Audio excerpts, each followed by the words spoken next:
1 Samuel 26. The title of our study this morning is The King's Spear and the Spared King. Well, the Winter Olympics are upon us, and they are not without controversy, are they? If you follow the news, you know a little bit about that. And there's one item about the Olympics in the news that was kind of curious about a threat that's happening, and it's not a civil liberties threat so much as it is a technology threat, and it involves something that doesn't sound like it should be in the Winter Olympics: spear fishing.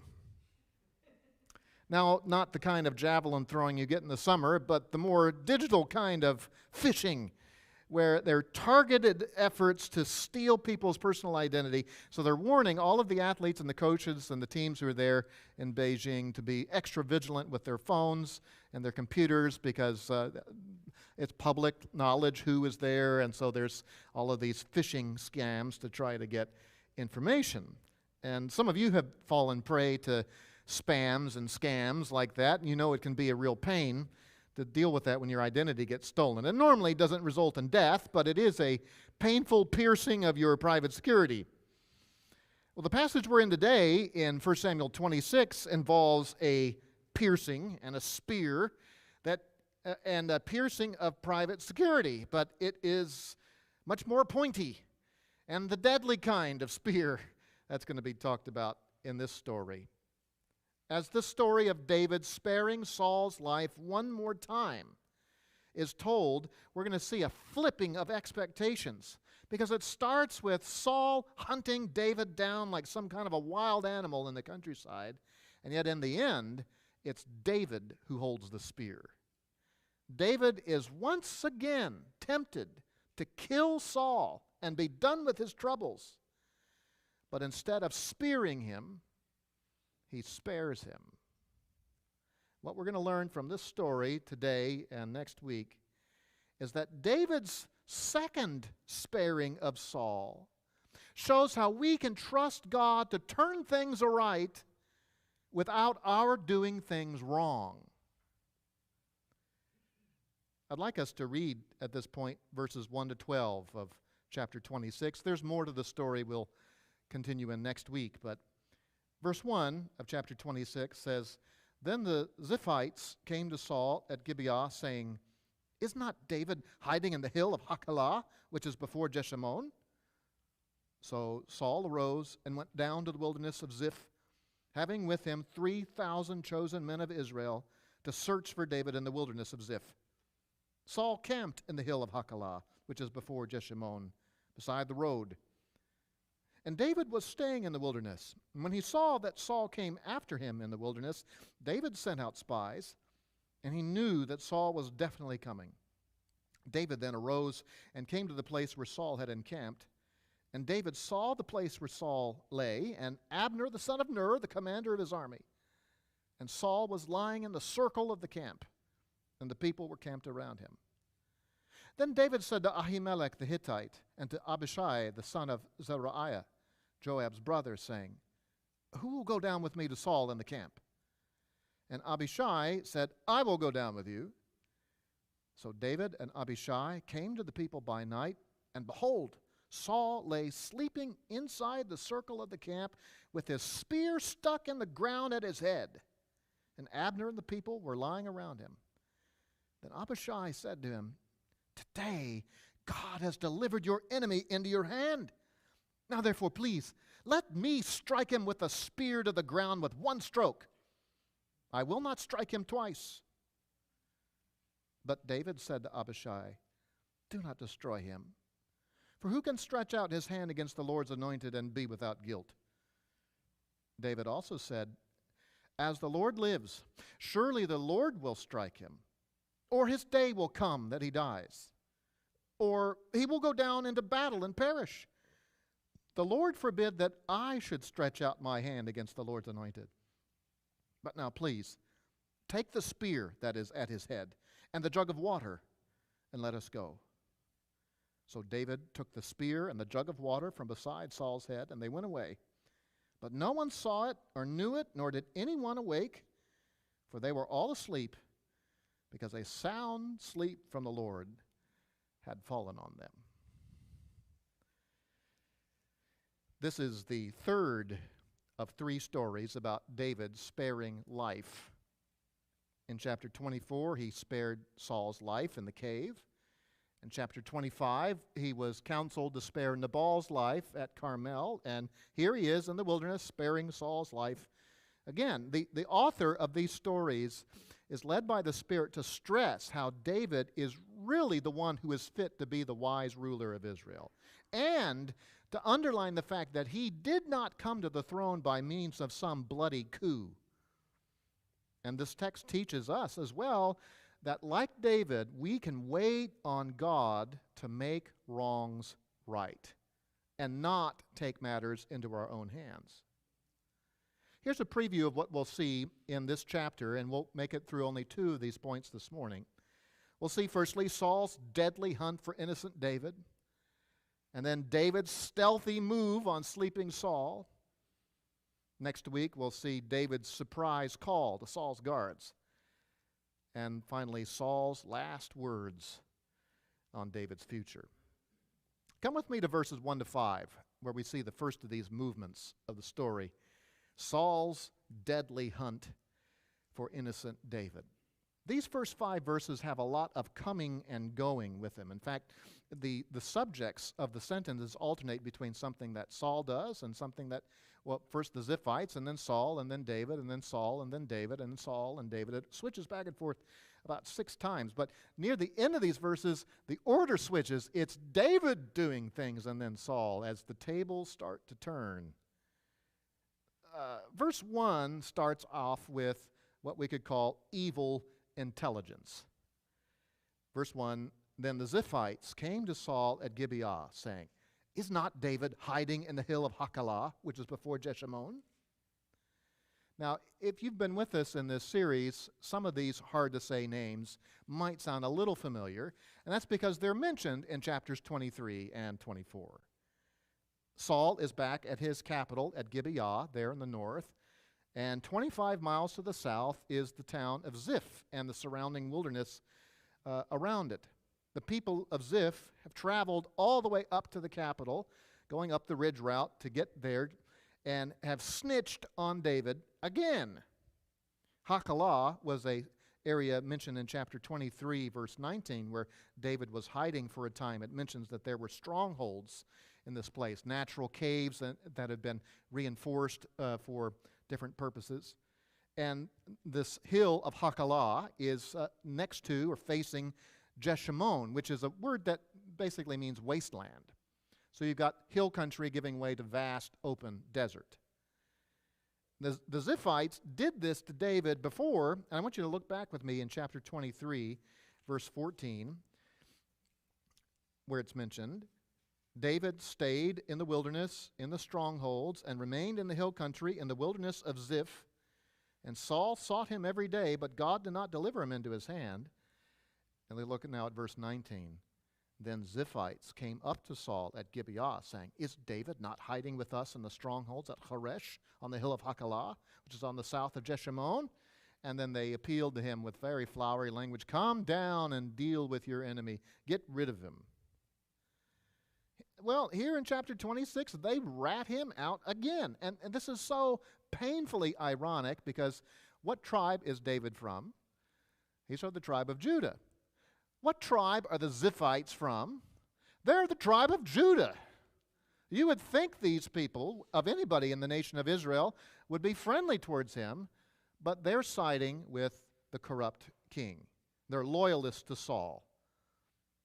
And they probably felt threatened by what had happened in the previous chapter, where God struck Nabal dead, and David marries Nabal's wife, and now David is married into the Calebite family, a very powerful clan in the south of Judah. When they tell Saul that David is there, they frame it as a question, is not he, David, hiding in the hill country? They word it in such a way as to disparage David, to suggest he's a hider, he's afraid. Come and get him. Now this report that comes to Saul is a test. It's a test for him, because the last time he and David are said to have met at the end of chapter 24, David is told by Saul, "You are God's anointed. You will surely be king." And they parted.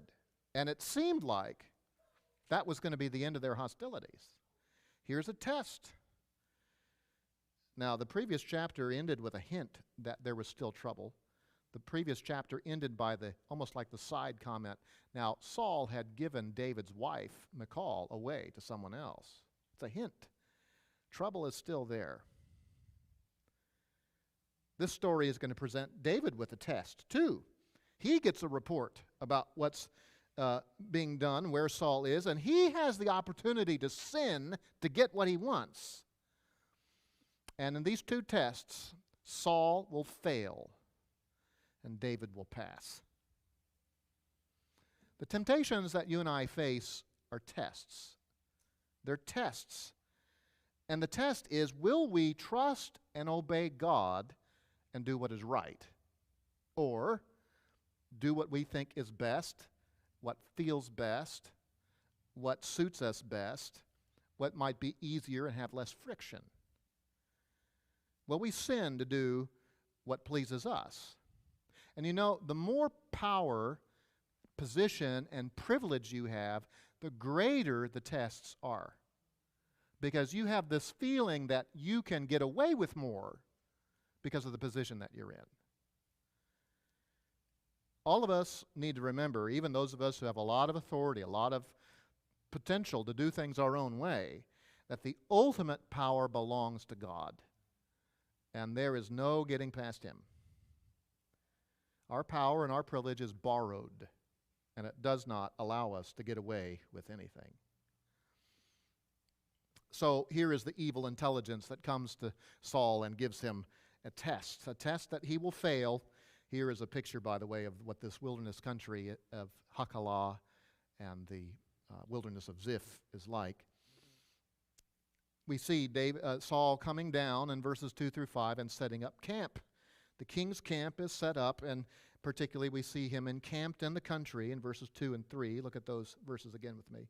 So Saul arose and went down to the wilderness of Ziph, having with him 3,000 chosen men of Israel, to search for David in the wilderness of Ziph. Saul camped in the hill of Hachilah, which is before Jeshimon, beside the road. We'll stop right there. His 3,000 strong army. When it says these are chosen men, that means this is his standing army. The armies of Israel had a standing corps, and then there were people who were on reserve, basically. This is his regularly trained standing army that comes down with him. The same number of guys he brought with him down in chapter 24 to this same area. Now, wouldn't you like to have heard the chatter amongst the troops as they go down there again? Any of you who've been in the military know that the troops have a lot of questions like, why in the world are we doing this again?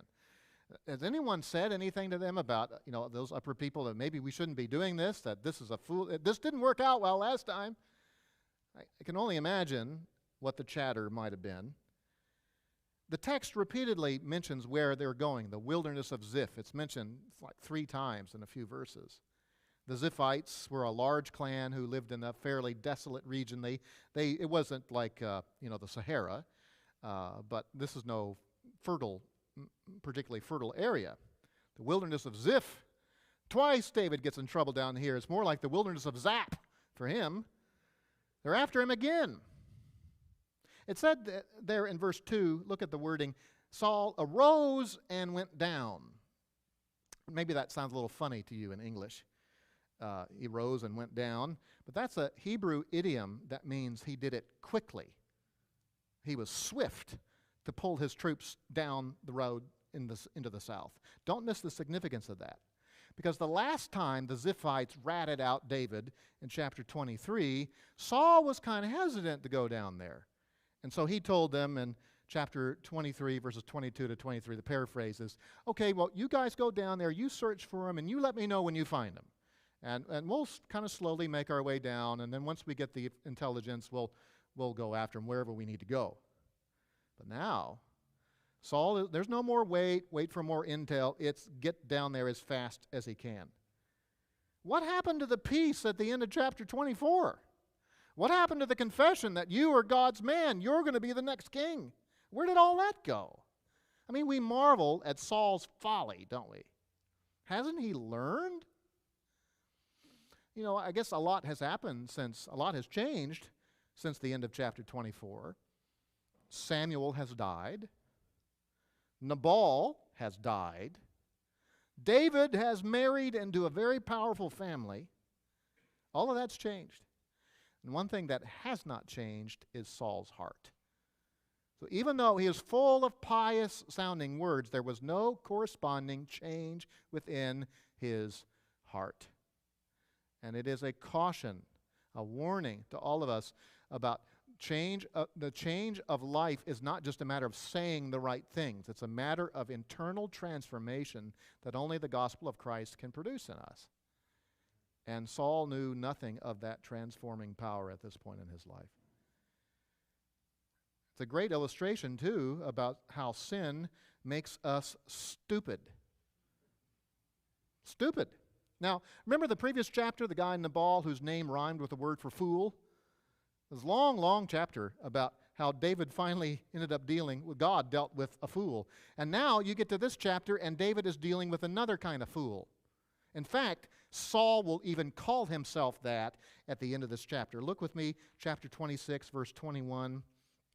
Then Saul said, I have sinned.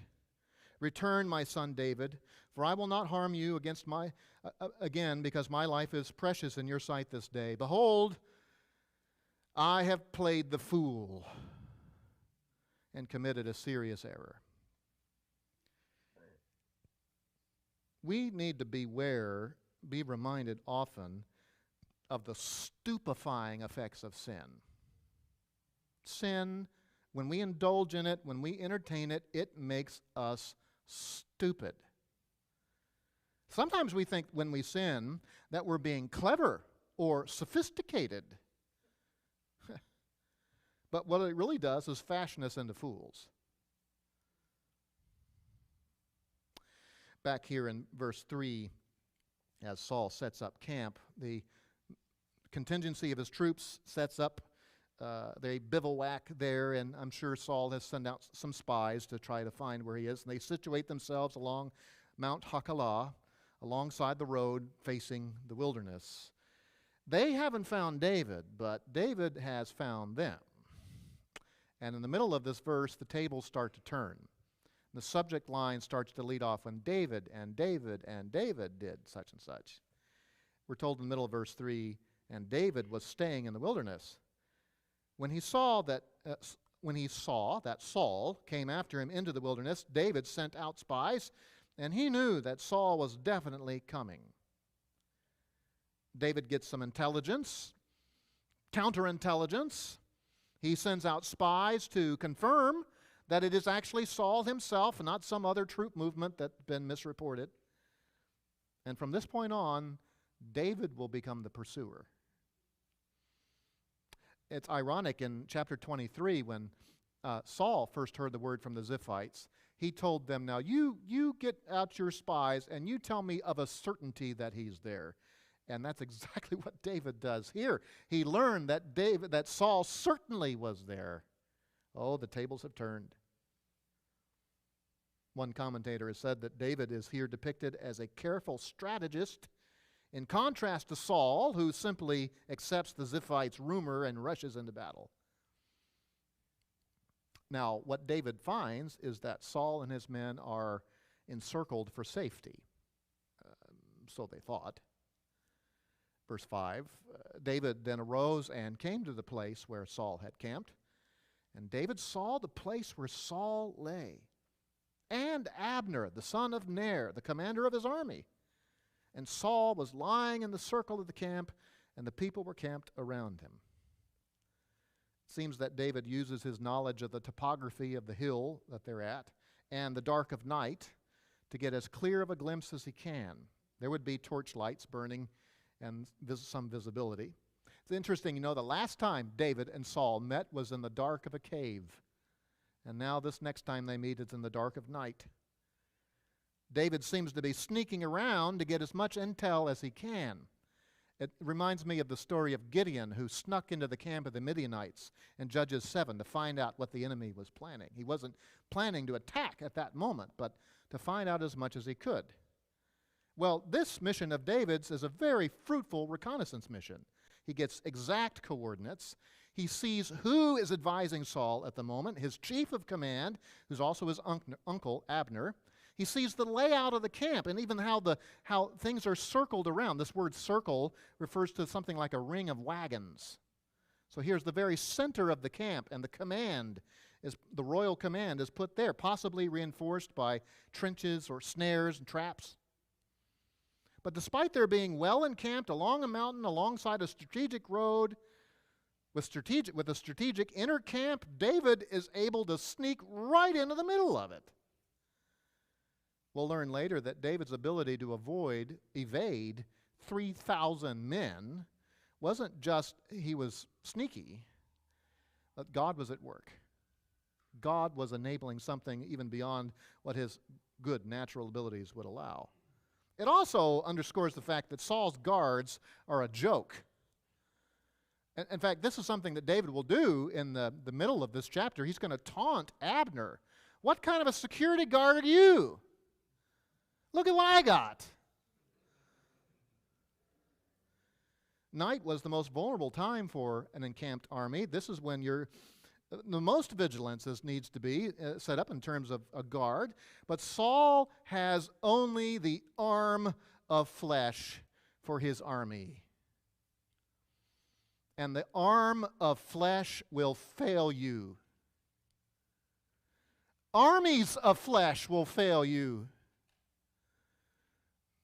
Saul has no divine help. And it reminds us that we cannot trust in our own devices and go our own way and think God's going to make it all work out right. Saul's deadly hunt for innocent David is starting to turn in on him, and we see that clearly as we come to the second half of our outline today, verses 6 through 12, David's stealthy move on sleeping Saul. We see David in verses 6 to 7 penetrating the king's camp. Then David said to Ahimelech the Hittite and to Abishai, the son of Zeruiah, Joab's brother, saying, "Who will go down with me to Saul in the camp?" And Abishai said, "I will go down with you." For the first time in a long time, some friends, associates of David are named. One of them is an outsider. One of them is a relative. Ahimelech the Hittite means a Hittite is not a tribe of the Israelites. This is a foreign people. He's an outsider. He's probably a mercenary.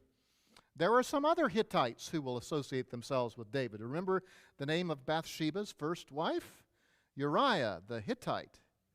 It was not uncommon for royal characters to have foreign associates high in command. Ahimelech is a common name. There was a high priest who was murdered early with the same name. They're not the same person. This man, this Hittite, who is closest to David at this moment, is never mentioned again. But Abishai is mentioned again. Now, his father was, actually his mother was Zeruiah. His brother is Joab. And all of that means that this man, Abishai, is David's nephew. He will become one of David's chief officers. He will be heralded later on as one of David's mighty men. His more famous brother, Joab, is only mentioned here at this point in the story, but when we come to 2 Samuel, Joab will come to center stage. Now, of these two men closest to David, the mercenary and the relative, Abishai is the more zealous at this moment. The zeal of Abishai and Joab, on one hand, is a neat thing. It's a good thing. But it's also a bad thing. The zeal that these men have for blood is going to lead David into trouble in the years to come. We'll even see a little hint of that when we come to verse 8. Before we move on, I guess we have to ask the question, what exactly does David want to do by probably sneaking down the hill and getting into the inner camp to confront Saul. What's his plan? What's his motive? Is he thinking about hurting Saul, killing Saul? Based on what happens in the verses after, I don't think so. Is David doing this to test his men, to see who he can trust and who is trusting in God with him? Perhaps. Is David trying to prove to others that God's presence is especially with him? That is one thing that becomes clear in this story. The Lord has not only brought about a sovereign meeting of these people, but there is miraculous intervention that happens when we come to verse 12. Maybe it's a mix of these things. David doesn't seem to share everything he's thinking, but Abishai is he's ready to go. And the Hebrew text says, I will go down. Here I am. I'll do it. Verse 7, this two-man infiltration group starts out. So David and Abishai came to the people, that's Saul's troops, by night. And behold, Saul lay sleeping inside the circle of the camp with his spear stuck in the ground at his head. And Abner and the people were lying around him. It's the dark of night. They're all asleep. There's nothing unusual, by the way, about this word for sleep. There will be a special word for sleep used when we get to verse 12. But for now, all they can see is everyone's asleep. I mean, everyone's asleep. Even the people who shouldn't be asleep are asleep. There's the king, his chief of command, out cold. And Saul's famous spear is sticking in the ground by his head. That same spear he had chucked at David 3 times. The same spear he chucked at his own son, Jonathan. The spear he often held up while he was sitting in court making decisions about who to kill and how to get David. This spear that Saul is holding was probably a royal spear, somewhat like kings will hold a mace, which is a weapon, but they often hold an ornate one. Or maybe like in the King Arthur tales about he had his royal sword, Excalibur. This is a picture of an ancient spearhead that belonged to a king. And there's all sorts of ornate etchings in it, and yet it'll kill you too. That's what the kind of thing Saul seems to have. It's ironic that Saul's spear, which is positioned there for his protection, is now right at David's hand to become a tool for his own destruction.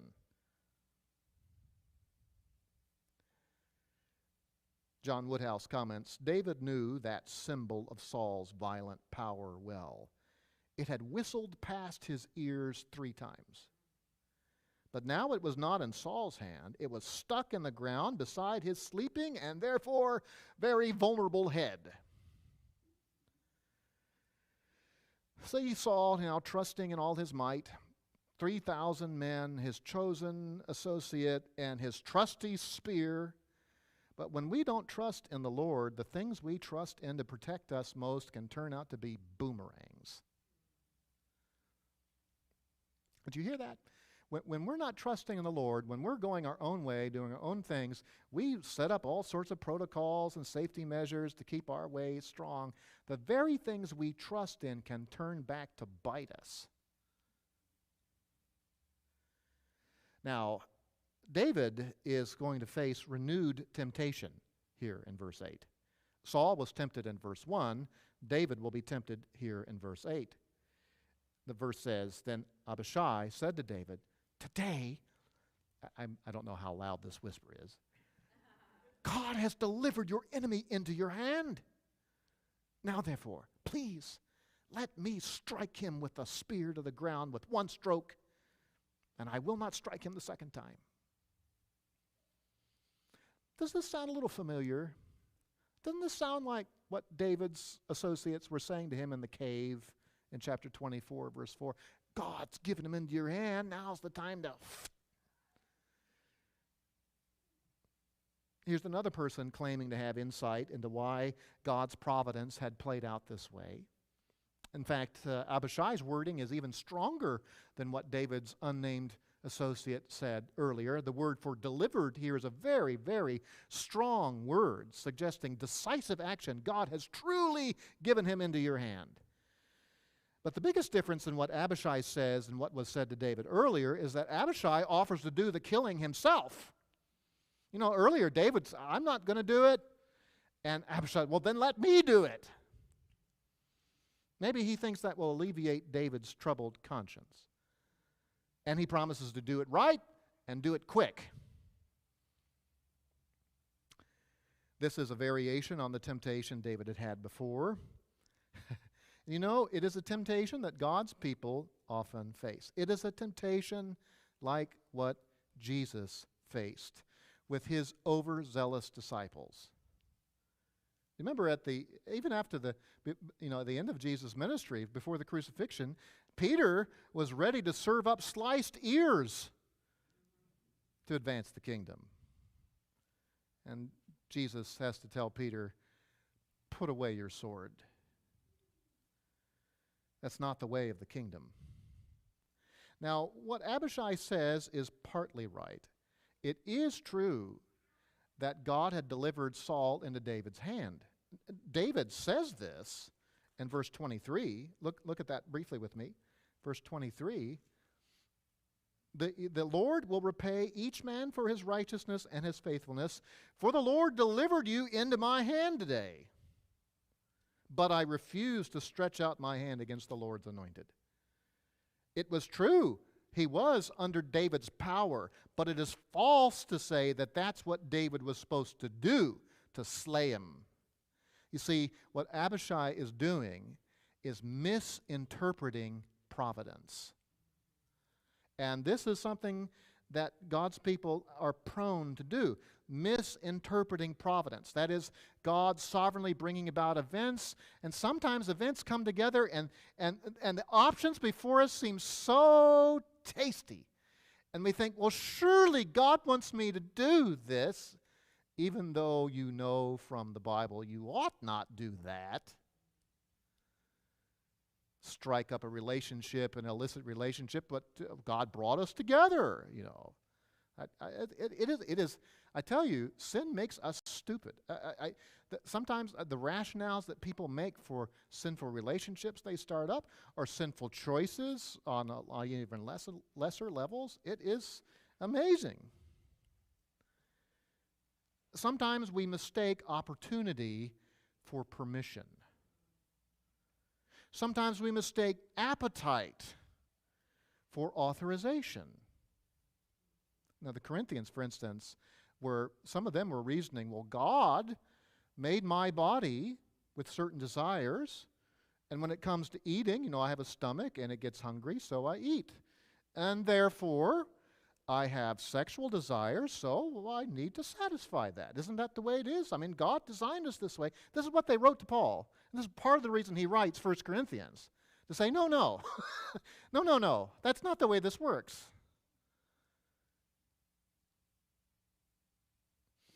Some people misinterpret providence. They see what are tests as only a treat. Oh, Abishai had a tasty idea in his mind. Harold Hoffner said that Abishai's talk was delicious language.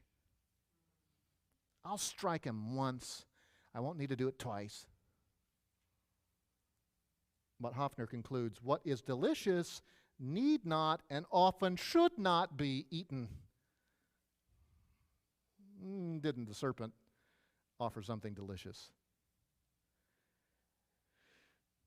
Well, David passes the test, and we see him in verses 9, 10, and 11 explaining godly patience. Explaining godly patience. Verse 9, but David said to Abishai, do not destroy him, for who can stretch out his hand against the Lord's anointed and be without guilt? David also said, as the Lord lives, surely the Lord will strike him, or his day will come that he dies, or he will go down into battle and perish. The Lord forbid that I should stretch out my hand against the Lord's anointed. Notice how he sandwiches this talk about Saul is the Lord's Messiah. That's the word. He's the Lord's Messiah. He's the small m anointed one. God put him in that position. It must be God who removes him from that position. David reasons here much the same way he did back in the cave. It's not the Lord's time. David does use a very strong word in verse 9 that we shouldn't miss. Do not destroy him. He didn't just say, don't kill him, don't strike him, but do not destroy him. It's a word that's been used in the chapters before for mass murders, like the people of Hachilah who were murdered in mass. Other such incidents like that. It's usually applied to the massacre of the many. And I think David chooses a loaded word like this because he wants them to see that Saul's assassination would be in a way like murdering the nation in effigy. And of course, more importantly, Saul was still the Lord's anointed one. Yes, he was evil and foolish and selfish and rejected. There would be no dynasty of Saul. But David was not authorized to remove him. To strike him down would be sin. Being rid of Saul would be a good thing for David and for the kingdom, but David was not willing to do wrong in order to bring about right. We ought never do wrong in order to bring about right. In verse 10, David swears an oath that he's going to leave vengeance in God's hands. It starts off with that phrase, as the Lord lives. That's the language you use when you're making a promise of some kind. And the exact promise is unstated. It's implied. But as the Lord lives, I am going to trust God to do what he is going to do. He said things like this back in chapter 24 when he was in the cave. Now, that was expressed as a prayer. Now he expresses it as an oath. I will not lift up my hand against him. David is even more confident than he's been before that the Lord will make things right. He learned his lesson in that debacle with Nabal in the previous chapter. David sees three ways that the Lord might take Saul out. He might strike him dead, like he did with Nabal in the previous chapter. Same word used. It says, though, or perhaps his day will come that he will die, which means that maybe just natural death will come about. He's an older man. Or maybe he'll be killed in battle, which, as it turns out, is the way that God removed Saul in 1 Samuel 31. But whatever God's choice was, it was not David's choice to make. David is here like our Lord Jesus, who not only had to deal with his disciples with bad ideas, but he had to deal with the devil and his idea. Remember early in Jesus' ministry, he goes out a kind of a place where David is, out into the wilderness, and tempts him. And says to him in Matthew 4:9, showing him all the kingdoms of the world, all these things I will give you if you will fall down and worship me. Let's think of that.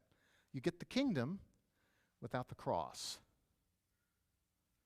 You get the kingdom without all the oppositions of the Pharisees and the Sadducees and the other C's.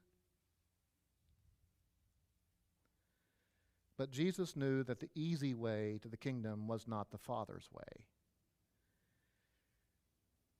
John Woodhouse comments, it was there for the taking, for Jesus taking, but he would not take it. Likewise, David would not take the kingdom, not Abishai's way. So we come now to the last couple verses for our study today, where we see David proving the Lord's true favor. The middle of the verse, verse 11, but now, please, take the spear that is at his head and the jug of water, and let us go. So David took the spear and the jug of water from beside Saul's head, and they went away. But no one saw or knew it, nor did any awake, for they were all asleep, because a sound sleep from the Lord had fallen on them. David's instruction is to take the spear. I showed you a picture of a royal spearhead before, as well as a jug, which is a word referring to a clay water container, probably something like what you see on the screen on the right, a small, flat clay container, probably with 2 holes fashioned into it so it could be strapped onto your side. Every soldier would have had one of these. The king has one of these. So why does David want to take these things? These things have symbolic value. The spear, of course, is symbolic. It's like the royal mace. This is his insignia of his royal power, as well as the thing that could have killed him. And then there's the water container, a simple thing, but it's made of clay. So you know what you can do with those? You can go conk. He could have conked him on the head with it. And you need water if you're going to be okay out in the arid place like this.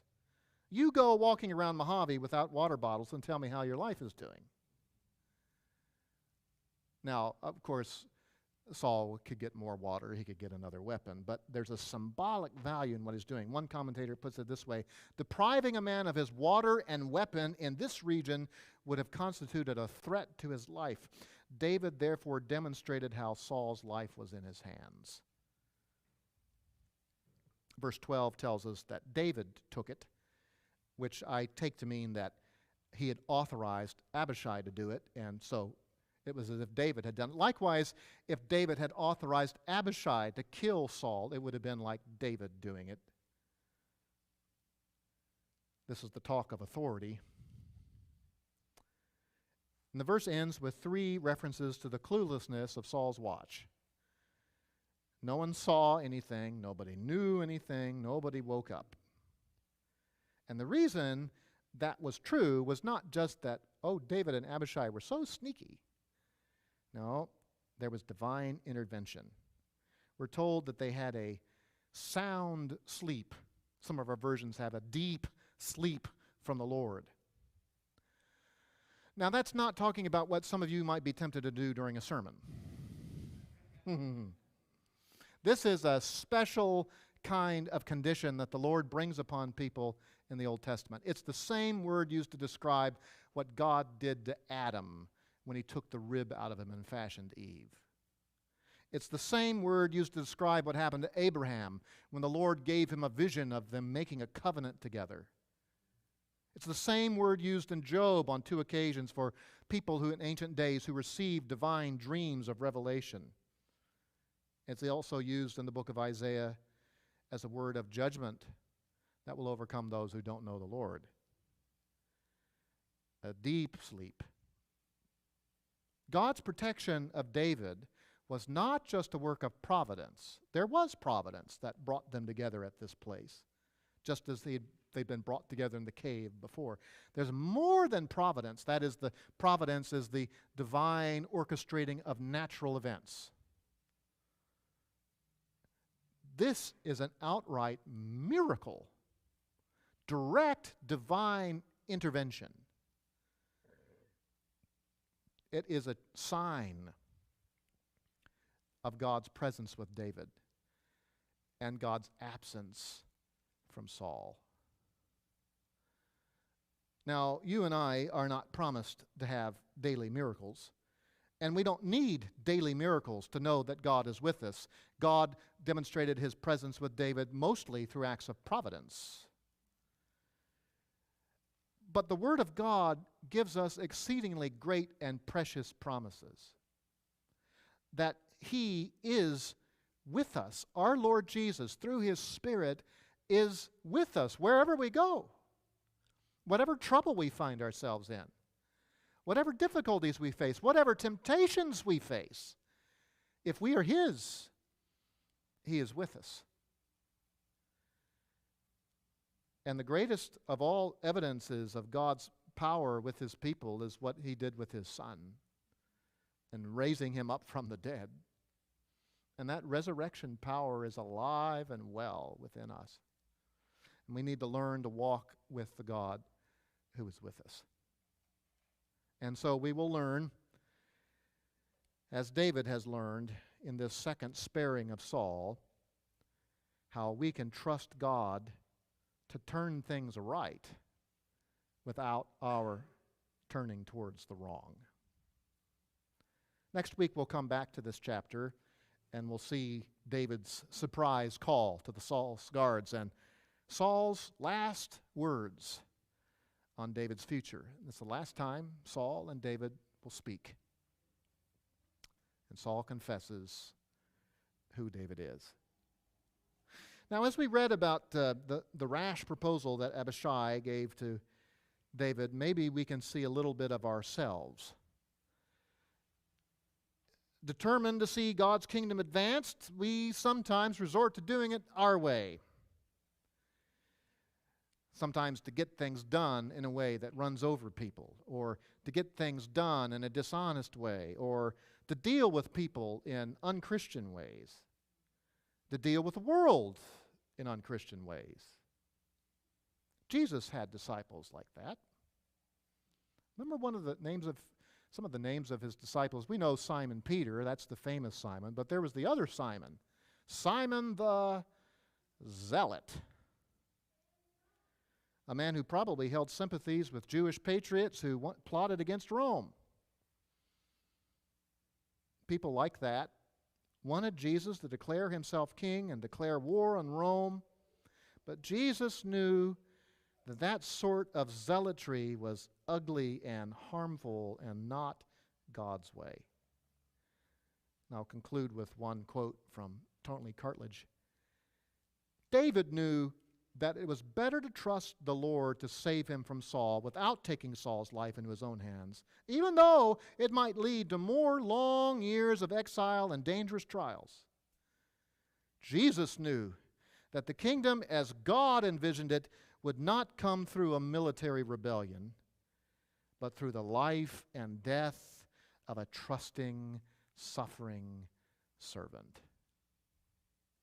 And so, as Pastor Ed was teaching in the adult class this morning, Jesus' suffering on the cross is not only something that provides atonement, though that is the primary purpose, it is also an example for us that there is great reward in suffering for righteousness' sake and doing things God's way as we wait on him to fulfill what he's promised to us in the gospel of Jesus.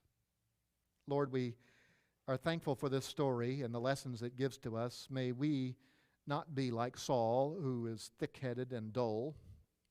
May we not be like Abishai, who is rash and impulsive and misreading providence. But as we see the providences of life and how you bring things about, may we hold that in tension with what we know from your word and what you call us to be and to do, the way to follow in the way of Christ. And as Christ held on to the promises that were set before him and so was able to endure the cross, may we hold on to the promises you've made to us and endure, knowing that there is a greater glory to come if we will go your way. In the name of Christ we ask it. Amen.